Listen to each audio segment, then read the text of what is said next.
Bonjour les passionnés, Éric Laviolette pour Passionnés de rando.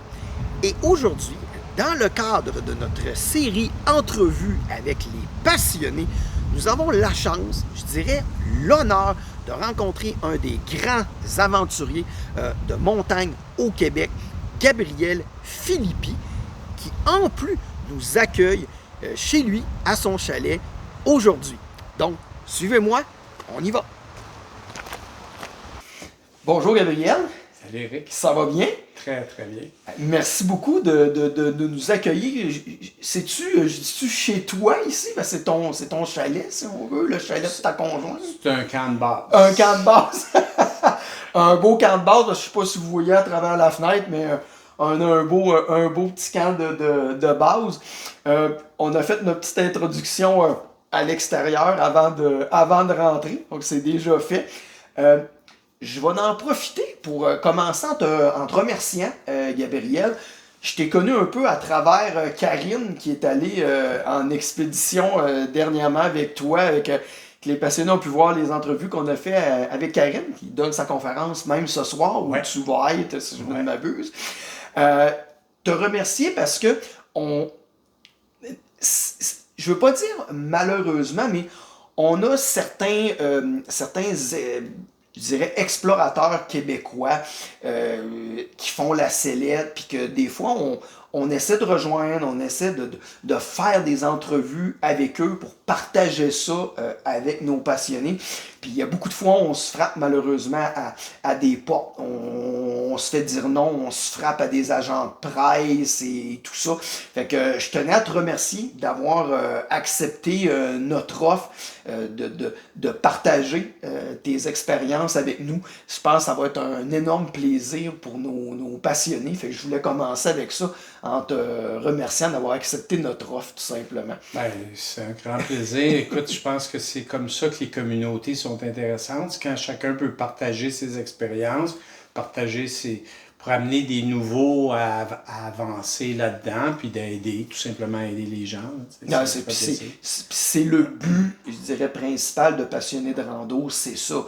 C'est de partager dans la communauté québécoise, de se faire vivre notre passion entre nous, mais de faire connaître les entreprises québécoises qui travaillent dans le domaine du plein air, mais aussi de faire connaître nos explorateurs. Comme dirait Véronique Cloutier, c'est à nous autres, ça.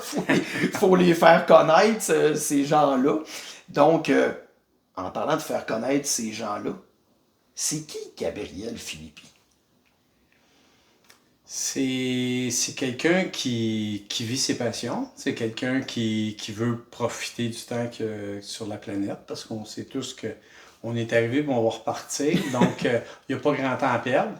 Quand tu comprends ça, ben là, tu dis, quand il y a des choses qui t'accrochent, ben les vivre à fond. Puis pour moi, ben c'est aller jouer dehors. Puis la montagne est devenue un élément important. Donc, c'est ce qui me représente, c'est d'aller là-bas. Puis ben là, maintenant, c'est ça, c'est d'aider aussi les gens à venir avec nous autres puis à aller vivre des aventures. On va y aller avec une première question. Il faut commencer à quelque part si on veut finir. Ma première question, ça serait... Qu'est-ce qui te motive dans tes projets, dans tes expéditions, dans tes différentes aventures? C'est quoi ta motivation, tu dirais, principale? C'est juste d'aller vivre quelque chose de nouveau, parce que toutes les journées sont différentes. Fait que si je prends un exemple, sur un entraînement, mettons que je vais courir un 5 km, le lendemain, je vais recourir un autre 5 km au même endroit. Tout a changé, l'environnement a changé, la température a changé, ce qui se passe. Donc, pour moi, c'est tout le temps quelque chose de nouveau. Puis, c'est d'être dehors, c'est d'aller jouer dehors, de découvrir. Tu sais, on est un animal à la base. Donc, c'est notre environnement. Donc, c'est de se retrouver dans cet environnement-là. Fait que ce qui me motive, c'est vraiment ça. C'est vraiment d'être dans notre élément, puis d'aller découvrir, puis d'aller explorer. Tu sais, je suis chez North Face, puis le mantra, c'est jamais arrêter d'explorer. Donc, c'est une façon d'explorer pour moi au quotidien. Puis c'est ce qui me motive encore plus, c'est quand tu y vas avec des amis, quand il y a des amis qui se joignent à toi. Puis encore plus loin dans la motivation, c'est quand il y a des gens qui veulent venir découvrir avec toi des endroits. ben, tu le partages puis tu les amènes dans ce chemin-là. Donc, si je résume ça en un mot, c'est d'avoir du plaisir. Ah oui. Il faut qu'il y ait une partie pour toi, il faut qu'il y ait une partie de plaisir à travers ce que tu fais. Ah oui, oui. Oui. Ben, l'escalade de glace, je partais avec mon ami, on parlait de faire de l'escalade de glace, puis je veux dire, si on n'a pas de plaisir, là, on est sur la paroi, puis on n'a pas de plaisir, là, puis on fait demi-tour. On va revenir une autre fois. On va y aller maintenant dans, je dirais, une question, parce que, bon, t'as tellement accompli de choses que maintenant, on n'a pas le choix de rentrer, je dirais, un peu dans ces accomplissements-là. Une de mes premières questions, ça serait, t'as été, si je ne me trompe pas, le premier Québécois qui a réussi à atteindre le sommet de l'Everest par ses deux versants. Y a-t-il une différence vraiment significative entre les deux voies? T'sais, on s'entend, c'est l'Everest, il n'y a pas rien de facile là-dedans, là, mais y a-tu vraiment une des deux voies qui est plus, si on veut, plus challengeante que l'autre? Oui. C'est drôle que tu mentionnes ça parce que hier, c'était le 13e anniversaire de cette ascension-là. Oh, OK. L'ascension du versant nord OK. qui faisait que j'avais gravi les deux versants. OK. Donc, oui, la différence est énorme dans le sens où le seul point commun, c'est quand tu arrives au sommet. OK. Le reste, c'est totalement... J'ai tout le temps dit, c'est deux montagnes différentes. Oh, OK. Le versant népalais, tu as la fameuse histoire de Edmund Hillary en 1953 avec son Sherpa Tenzing Norgay qui ont été les premiers à gravir l'Everest. Ils ont traversé le glacier Khumbu, qui est reconnu par tout le monde maintenant, avec les échelles et les crevasses. Il y a tout cet aspect-là là, de l'histoire de l'Everest. Puis l'autre versant, qui est sur le versant tibétain, le versant nord, lui, tu n'as pas de glacier. Du camp de base jusqu'au camp de base avancé, à 6400 mètres, bien là, tu as un 1200 mètres vertical à faire sur 21 km de long. Mais c'est de la moraine. Tu n'es même pas en montagne. Tu es en montagne sur de la moraine, mais c'est une moraine que tu montes pendant 21 km. Okay. Totalement différent. Il n'y a aucun glacier, il n'y a rien. Puis ce versant-là, le dernier campement est à 8300 mètres, contrairement au dernier camp sur l'Everest du côté népalais qui est à 8000 mètres, qui est plus bas. Mm-hmm. Mais lui, beaucoup plus direct. Tandis que lui va mettre beaucoup plus de temps parce que tu vas rejoindre l'arête et tu vas longer l'arête. C'est totalement différent. Wow, Puis okay. en termes de météo, c'est deux choses différentes. Versant népalais, le jour, il va faire chaud. Parfois, tu vas être en t-shirt dehors au camp de base tellement le soleil plombe. Le versant du côté du Tibet, c'est froid, c'est venteux. Si tu es au camp de base, tu vas rester dans ta tente. Il n'y a aucun plaisir d'être dehors. C'est la face nord, donc c'est plus froid, plus venteux. Tu n'as pas de plaisir. OK, wow, c'est vraiment deux montagnes complètement différentes. Là. Carrément différentes. C'est vraiment deux, c'est ça je dis, tu es sur deux montagnes totalement différentes. La stratégie de montagne, oui, l'acclimatation, mais ça s'arrête là. Ça s'arrête que oui, tu es sur un 8000 mètres, mais c'est comme si tu es deux 8000 mètres différents. On est dans l'Everest, on parle de l'Everest. Tu as aussi 4 ascensions vraiment jusqu'au sommet de l'Everest à ton actif. Une question en deux parties. Je dirais, la première, est-ce que chacune de ces ascensions-là a été vraiment différente une versus l'autre? Puis est-ce que ça devient un peu plus facile à la 4e versus la première? Puis quand on arrive au sommet, est-ce que l'émotion est la même que la première fois qu'on le fait? Est-ce que c'est aussi spectaculaire? Peux-tu nous en dire un peu plus là-dessus? Ouais, je te dirais que c'est certain que les 4 ascensions étaient différentes. La météo a été différente dans chacune des ascensions. Ma forme physique a été différente. Donc, je savais que ça allait être différent. C'est pas plus facile la 4e fois que la première fois parce qu'on est au niveau de la mer ici. Donc, le fameux processus d'acclimatation, d'aller chercher les globules rouges, on est obligé de passer et le refaire et le refaire. Donc, c'est pénible, c'est le côté plate de la chose, là, de monter puis descendre, de faire le fameux yo-yo, mais tu es obligé de passer par là. Donc, à chaque fois que je retourne, je ne sais jamais comment mon corps va réagir avec l'altitude. Je ne sais jamais si ça va être plus facile, mais c'est pas parce que j'ai été l'année d'avant où je repars à zéro, comme n'importe qui recommence, sauf les Sherpas qui, eux, n'ont pas besoin de s'acclimater. Donc, eux, c'est fantastique à ce niveau-là. Mais c'est pas plus facile. Du côté de l'émotion, quand tu arrives au sommet, ben, je te dirais, c'est à peu près comme à chaque fois qu'on s'entraîne ici et qu'on arrive au sommet d'Offord, il y a toujours un wow.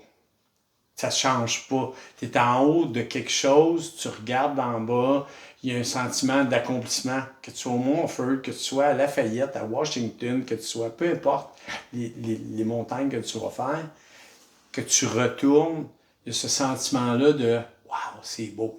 Je suis content d'être revenu.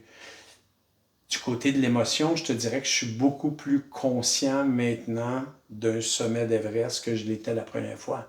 Okay. La première fois, c'était plus, j'ai finalement réussi d'atteindre le sommet, puis ton seul objectif dans ta tête que tu te dis depuis le début, puis même avant de partir de Montréal, c'est il faut que je retourne à la maison vivant, puis je sais que je suis au sommet, puis il faut que je redescende.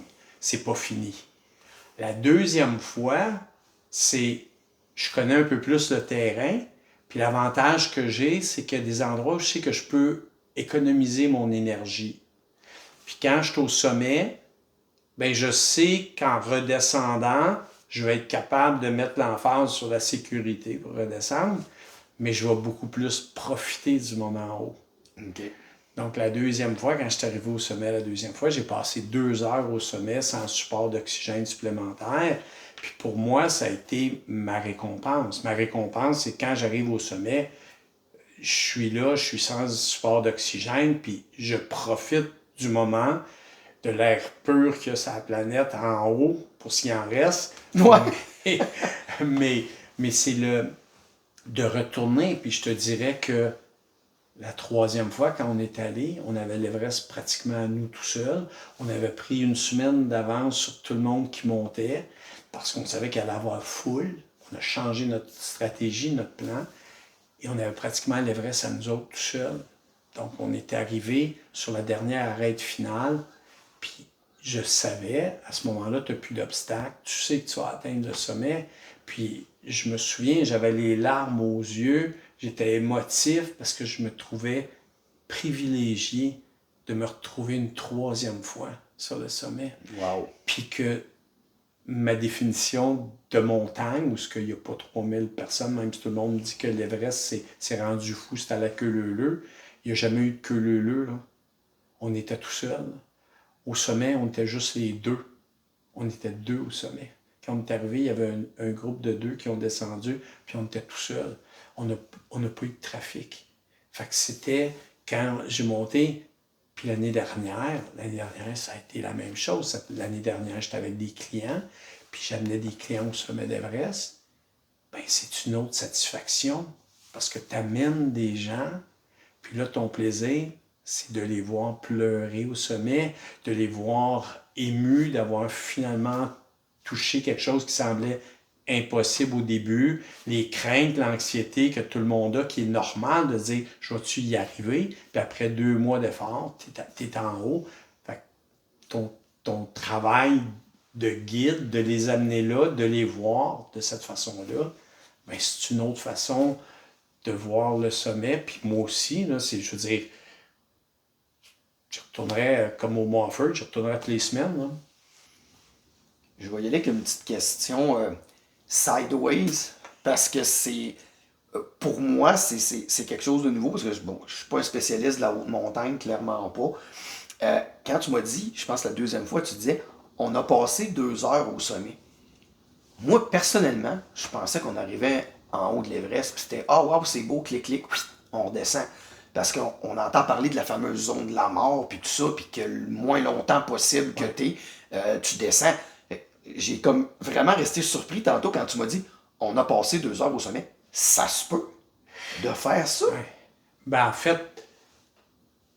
en fait, j'ai réussi à le faire pour, je te dirais, pour une raison assez simple, c'est que j'avais déjà été une première fois. Je savais que j'avais encore beaucoup d'énergie. Ça, c'est une affaire que tu prends en considération durant ta montée. Si tu sens que ça a été difficile, puis que il faut que tu redescendes. Ouais. Si tu as mis 10-12 heures dans la journée du sommet, te rendre au sommet, il faut que tu calcules la moitié du temps pour redescendre au camp numéro 4, qui est le camp le plus près. Personne ne couche au sommet. Non, non, non. Donc, faut que tu te dises, si j'ai mis 10 heures, il faut que je redescende pendant 5 heures. Puis la descente, contrairement à ce que les gens pensent, que la descente, ben, c'est facile, tu fais juste descendre. Non, c'est parce que tu as 10 heures de fatigue dans le corps. Puis là, tu as un autre 5 heures. Puis on sait que les accidents qui arrivent en haute montagne, c'est de la fatigue, c'est de l'enthousiasme, c'est des erreurs de je tourne les coins ronds pour arriver le plus vite en bas. Puis c'est là que les erreurs se produisent, beaucoup dans la descente. Donc, en étant en haut, j'étais conscient que j'avais encore beaucoup d'énergie.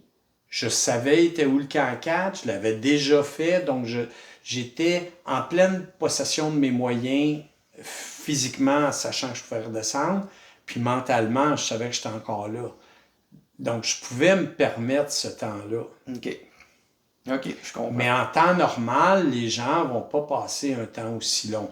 Comme tu dis, les gens, beaucoup, là, leur gros stress, c'est OK, on est au sommet, je sors mon appareil photo, tu prends quelques photos de moi au sommet, on se prend des photos ensemble, on prend des photos des commanditaires si on en a, et on redescend. Il y a des gens qui vont arriver, vont enlever le masque à oxygène pour 2-3 minutes, le temps des photos, remettre le masque, se reposer un peu, prendre une barre, tendre quelque chose, puis là, c'est la descente. Il y a un autre projet dans lequel tu as été impliqué, que honnêtement, sur le coup, quand je l'ai lu, ça me disait rien, mais à force d'y penser, je me suis rendu compte que j'avais entendu ça, j'avais vu ça un peu dans les médias, et tout ça, j'ai comme eu des flashbacks, si on veut, de ça. L'accordé du cœur. Ouais. Tu peux-tu nous parler un peu de c'était quoi ce projet-là, puis peut-être ta motivation, pourquoi tu as décidé de t'impliquer dans ce projet-là? Écoute, c'est un jeune greffé du cœur, papa de 5 petits bonhommes qui m'appelle, puis qui me demande au téléphone, moi je viens d'être greffé, puis je veux aller au Mont Blanc, je veux grimper le Mont Blanc. Il avait été, il faisait partie d'une tournée de marionnettes géantes, il était au niveau des services, il était technicien de son, ces choses-là, de scène, puis il avait été en tournée en France, puis il avait vu le Mont Blanc. Et puis, c'était comme un rêve pour lui si je réussis à avoir une greffe du cœur, puis que je reviens en forme, j'aimerais ça aller au Mont Blanc. Puis son cardiologue, à l'époque, il avait dit une des choses, tu vas juste essayer de sortir de l'hôpital si tu as une greffe. Ouais. On verra la suite. Puis là, quand il m'a appelé, ben, il avait eu sa greffe, puis ça semblait bien sa récupération. Puis il m'a dit, es-tu capable de me dire de quelle façon je peux aller chercher des permis, comment que ça fonctionne? Et on s'est rencontrés. J'ai dit, ben, regarde, on va se rencontrer, on va voir qu'est-ce que je peux faire pour t'aider. Finalement, je suis devenu chef de l'expédition de l'accordé du cœur. J'ai dit, je vais t'aider. On va monter la patente, on va monter le projet. Alors, on s'est mis à chercher le commanditaire, puis on a formé une équipe et on est parti au Mont Blanc. Et à ce moment-là, le commanditaire, c'était une pharmaceutique qui a commandité l'expédition. Et il y a le Journal de Montréal qui a envoyé un journaliste pour nous suivre. Wow. Pour faire des articles sur l'expédition du Mont Blanc. Puis, et ce qui est quand même comique, c'est que le journaliste était quand même assez jeune, était en forme. Puis après la première journée, il a été obligé de faire demi-tour. Il était plus capable de nous suivre. Alors tu vois, tu avais un greffé du cœur qui monte, et puis tu as un journaliste en forme qui n'est pas capable de suivre. Donc, ça donnait une force déjà en partant de dire, t'as une minute, lui il monte, le journaliste fait demi-tour, mais lui il continue à monter. Donc, moi, le cardiologue est venu avec nous sur l'expédition, Parce que à un moment donné, quand j'avais parlé à des amis, j'ai dit, je vais organiser l'expédition. Tout le monde disait, hey, là, t'es fou, là. T'amènes un greffé du cœur, tu sais pas, il risque de te lâcher, là. On ne sait pas ce que ça va se passer avec une greffe de cœur, ça peut-tu lâcher en haut, en altitude? On n'avait pas de données. Tout ce qu'on savait, c'est qu'on était les premiers à faire ça avec un greffé du cœur, puis on était en totale autonomie. Donc, on traînait nos charges, on mettait nos camps, on ne couchait pas dans les refuges du Mont-Blanc, on couchait dans nos tentes, on faisait les repas, on faisait tout. OK. Puis c'est ce que je lui avais dit. J'ai dit, Sylvain, tu vas vivre l'expérience d'un grimpeur, d'un montagnard. On n'ira pas coucher dans les refuges et tout et tout. Donc, il a traîné son sac comme tout le monde, il a vécu l'expérience. Wow. Puis on a fait le sommet. Puis pendant ce temps-là, nous, on faisait la promotion du don d'organes. OK. C'était l'objectif. Alors, on avait chacun photo de gens qui étaient en attente de don d'organes au Canada. Puis on faisait la sensibilisation du don d'organes pendant toute l'expédition. L'expédition était un grand succès. La compagnie pharmaceutique dit qu'on avait réussi à rejoindre 10 millions de Canadiens avec ça.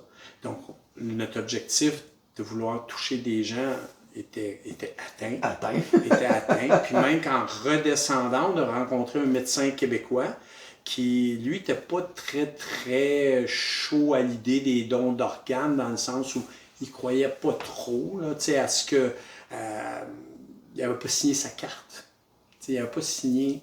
C'est spécial. Et puis, en redescendant, quand Sylvain était la preuve vivante, on l'a rencontré, on a jasé, il a signé. Donc, Sylvain, son objectif, c'est qu'il y en ait au moins un qui signe. Et c'est arrivé au pied de la montagne quand on l'a rencontré. C'était même un médecin. Et puis, après ça, on a donné des conférences. Sylvain et le cardiologue ont donné des conférences au niveau des hôpitaux pour essayer de changer des choses au Québec. L'importance des gens qui décèdent, qu'on peut essayer de préserver jusqu'à temps qu'on prélève les organes. Tu as fait beaucoup d'exploits en montagne, de l'exploration, des aventures, amener des gens sur l'Everest et tout ça. Mais il y a quelque chose dans ta biographie qui est vraiment venu me chercher. Tu as fait un triathlon, ton premier triathlon que tu as fait dans ta vie. Tu as décidé de faire un triathlon. Là, vous voyez, on est sur le bord de l'eau. Là. Tu savais pas nager. Ouais. OK. Là, tu vas m'expliquer comment ça t'est amené à dire je sais pas nager, je vais faire un triathlon. Puis comment qu'on fait pour vaincre quelque chose comme ça? Parce que là, c'est pas une petite affaire, là. Tu savais pas nager. Ouais. Parle-moi donc un peu de ça. Ça a commencé, parce que je fais des conférences en entreprise. Puis là, c'était dans une salle, il y avait 800 personnes, puis il y a toujours une période de questions. La majorité du temps, une période de questions à la fin. Puis il y a quelqu'un qui dit, maintenant que tu as fait l'Everest sur les 2 bords, qu'est-ce qui te reste à faire dans la vie? Et moi, j'ai lâché tout simplement, j'ai dit, je vais faire un Ironman. Je vais apprendre à nager. C'est mon Everest. Je vais faire mon Everest à moi. Puis mon Everest à moi, c'est apprendre à nager. Puis je vais faire un Ironman. Donc, 3,8. Puis j'essaie d'aller le faire en Floride parce que c'est venu par la suite. Mon ami m'a dit, il dit, il faut que tu viennes en Floride. Puis en Floride, c'est 3,8 km de nage en eau libre, en pleine mer. Dans les vagues, tout, là. C'est pas de la piscine, là. En pleine mer, c'est ça. Non, c'est pas de la piscine. puis après ça, c'est ça. Tu continues, si tu réussis à rentrer dans le temps, tu continues avec le vélo de 180 km de vélo. Puis après le vélo, tu continues avec un marathon, le marathon de 42,2 km. Mais tout ça pour te dire que en conférence, moi je suis là, j'inspire les gens en conférence.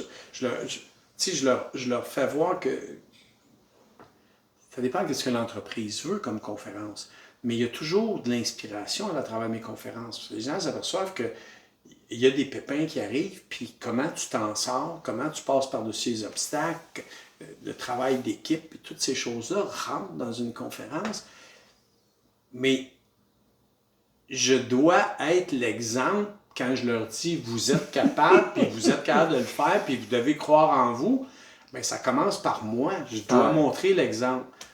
Alors, quand j'ai dit ça dans cette conférence-là, je me souviens très bien, on est revenu à la maison, ma conjointe a dit, parce qu'elle était dans la salle, elle a failli s'évanouir quand j'ai dit ça, parce que elle m'a vu, là, quand on dit je sais pas nager, là, c'est terrorisé par l'eau. OK. Terrorisé. C'est pas De juste l'eau- j'ai pas appris à nager, Non, il y avait une peur de relier à J'ai ça. passé près de la noyade 2 fois quand j'étais jeune. Donc, pour moi, c'est de l'eau aux chevilles, là, j'étais bon. OK. OK? Fait qu'elle, elle m'a vu, là, tu sais. Puis ils ont tout essayé, je veux dire. Sauveteur national dans la famille, il y avait une des filles qui est sauveteur national.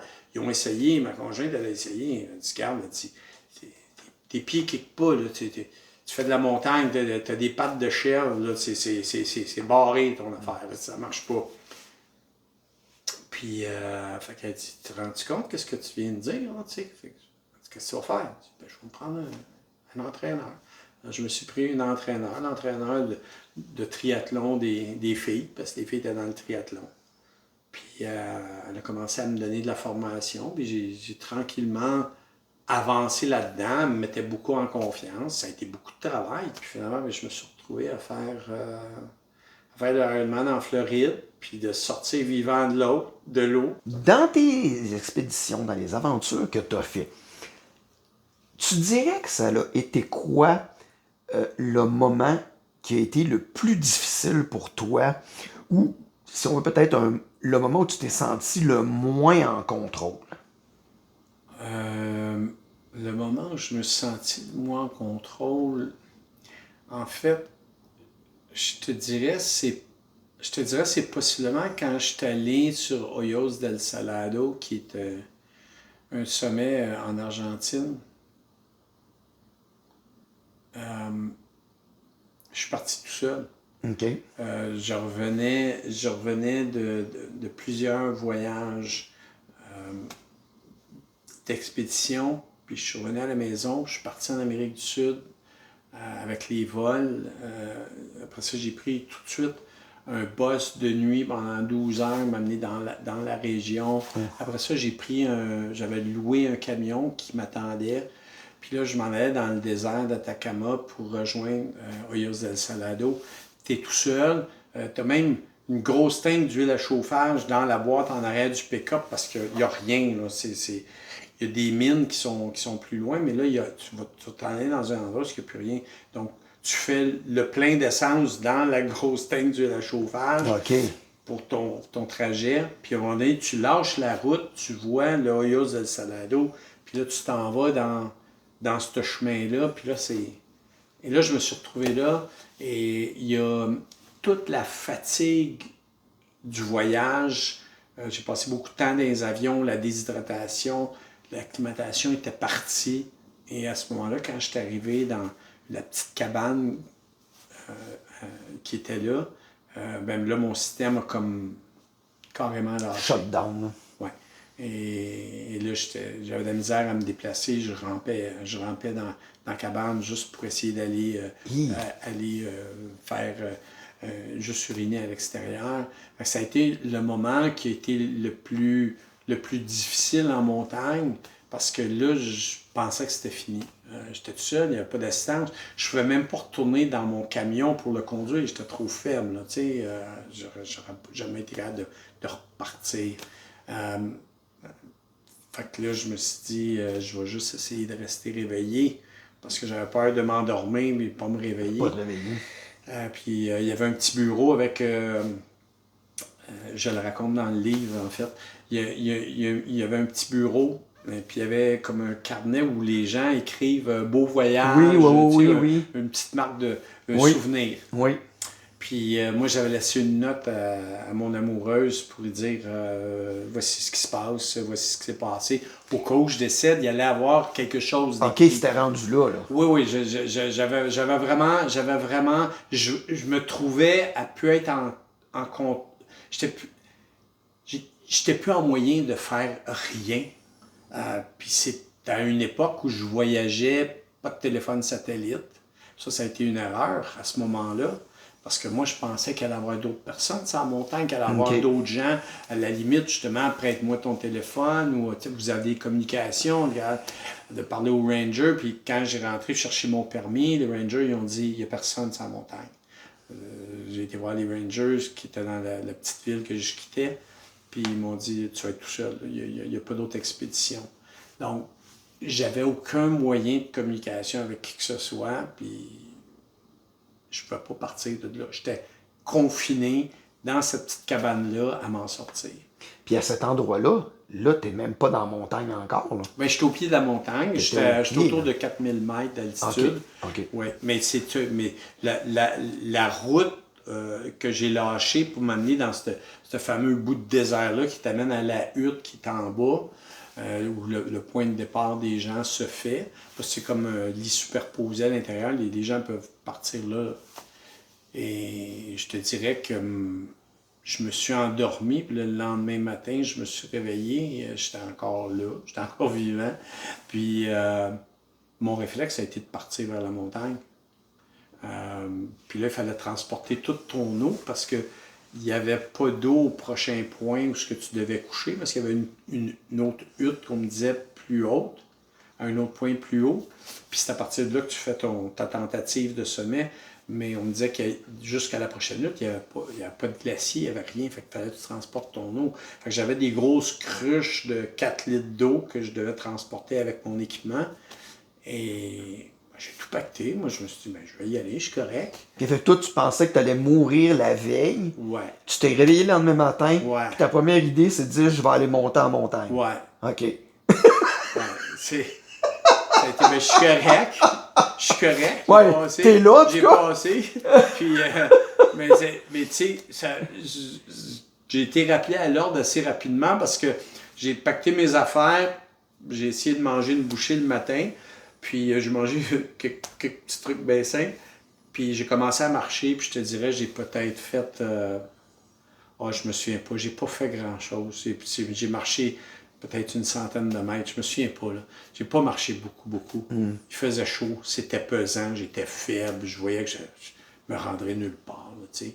Fait que là, j'ai dit, OK, je pense que le message est passé, là, ça te donne rien, tu reviendras. Et je suis retourné à mon camion, j'ai mis mes affaires dans le camion, puis je suis redescendu, puis je suis parti. Puis quand j'ai pris le temps de réfléchir sur tout ça à Lima, je me suis dit, ben là, ça faisait un non-sens, mais j'étais tellement fatigué que justement, quand j'ai décidé de partir, possiblement que mon jugement n'était pas là du tout. Le jugement était altéré. J'étais fatigué, il n'y a plus rien qui computait, comme on dit en chinois. Là. Donc, ça a été le moment où je te dirais, où je me suis dit, je pense que ça risque de finir là. OK. À l'inverse, maintenant, ça serait quoi le moment, le plus beau moment, la plus belle chose que tu as vécue, choisie à ton idée, à toi, que tu as eu peut-être dans ta carrière? Peut-être que c'est même pas en montagne.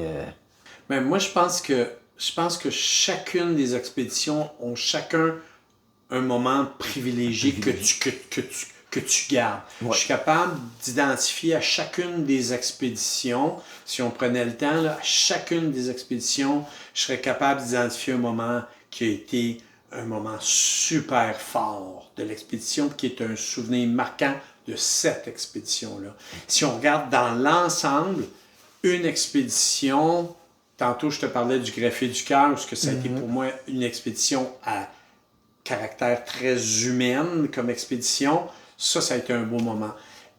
L'expédition où ce que j'ai ressenti quelque chose de vraiment fort, c'est l'expédition en 2019, quand je suis parti avec un jeune Sherpa, Sonam,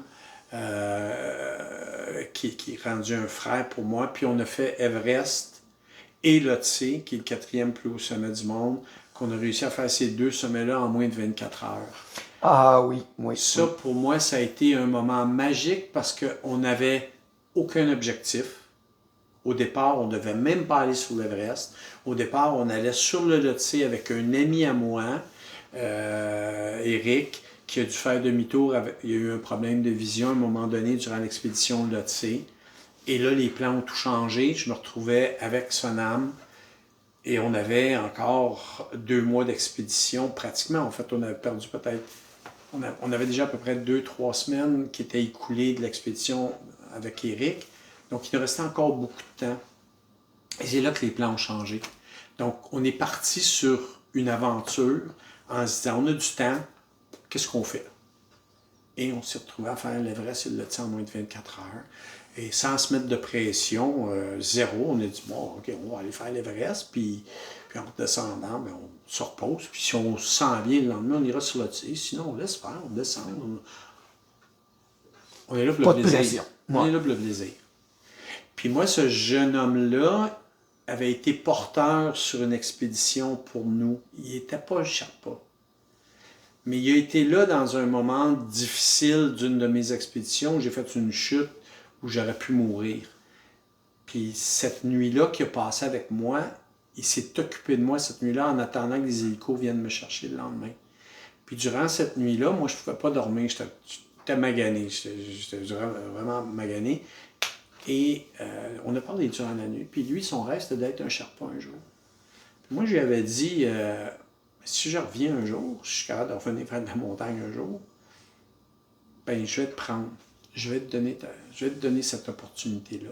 Parce que c'est pas évident quand tu n'es pas un Sherpa de village Sherpa, de devenir Sherpa. Et je lui ai donné cette opportunité-là. Et je le fais avec lui sur un des projets, un des plus grands projets que j'ai fait en montagne. Pour moi, c'était pour lui donner cette chance-là d'avoir la notoriété. Non seulement il a fait l'Everest, mais il a fait l'Everest et le Lhotse En 24 heures. en moins de 24 heures. Ça fait une belle carte de visite. Hein. Exactement. Contrairement à des Sherpas qui ont fait peut-être l'Everest 8-10 fois, mais qui n'ont jamais été sur le Lhotse, qui n'ont jamais fait Everest et Lhotse dans un temps aussi court que ça. Donc, ça lui donnait vraiment maintenant une carte pour se trouver du boulot, de bien vivre. Et pour moi, ça a été... C'est de redonner. C'est de redonner au suivant. Redonner au suivant. On a parlé de ton meilleur moment, de ton moment le plus difficile. Là, je vais aller ailleurs un petit peu. Tu dirais que c'était quoi ton plus gros rush d'adrénaline?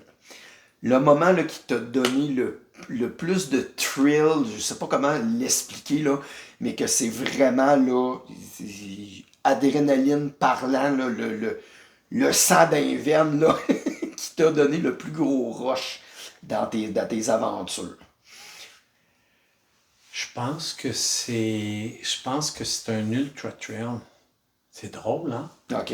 En montagne, j'en ai eu des rushs, mais là, aller courir un ultra trail comme le Bromont Ultra, le 160 km, Oui. ou même le 125 à Ricana, pour moi, d'arriver au fil d'arrivée, après des longues heures de course, de jour, de soir, de nuit, il pleut, fait froid, de vivre ces moments-là intenses, parfois tout seul sur le sentier, parfois avec du monde. Puis quand tu arrives, puis tu finis ce nombre d'heures-là, d'une façon, tu sais, je pense au moment ultra, parce qu'à un moment donné, je pensais jamais le finir. Tu arrives là, il y a quelque chose qui fait que tu revois tout ça, là, puis tu dis, ouais, ça, je pense que ça a été quelque chose de fou. De fou. Mais t'en veux encore. Et Gabriel, tu fais des conférences, tu as fait des expéditions, tu as écrit des livres, tu as amené du monde, des gens au sommet de l'Everest et tout ça. À travers tout ça, c'est quoi le message que Gabriel Philippi essaie de passer aux gens? À travers tout ça. Y a-t-il un message que tu essaies de transmettre? Ben, en fait, je te dirais que c'est que les gens peuvent être à ma place puis faire la même chose. Tu sais, les conférences en entreprise, oui, les entreprises vont me demander, je veux que tu parles du travail d'équipe. Je veux que tu parles comment on est capable d'atteindre notre objectif cette année de X milliers de dollars. part de marché, peu importe, la collaboration entre les gens, tout ça. À travers les conférences, même quand je raconte ça, il y a une inspiration que toi, quand tu es assis, tu es capable de faire les parallèles sur ce que je vais parler dans la conférence au niveau du travail, mais tu vas être capable d'aller chercher de l'information à ton niveau personnel. Il y a de l'inspiration sur hey, moi, Éric, là, je peux faire ça. Peut-être pas l'Everest, mais je peux faire mon Everest, comme on disait tantôt. Je peux faire mon Everest qui est d'aller courir un marathon. Je peux faire mon Everest qui est d'aller faire la traversée en ski de fond de tel endroit. Je peux aller perdre le 10 livres que je veux perdre. À travers la conférence, tu le vois.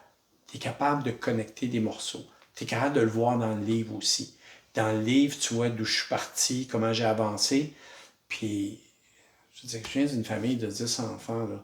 Puis, mon père ne m'a jamais donné de l'argent pour aller sur l'Everest. Là. Ça veut dire, 10 enfants, là, il y a bien d'autres choses à se casser la tête.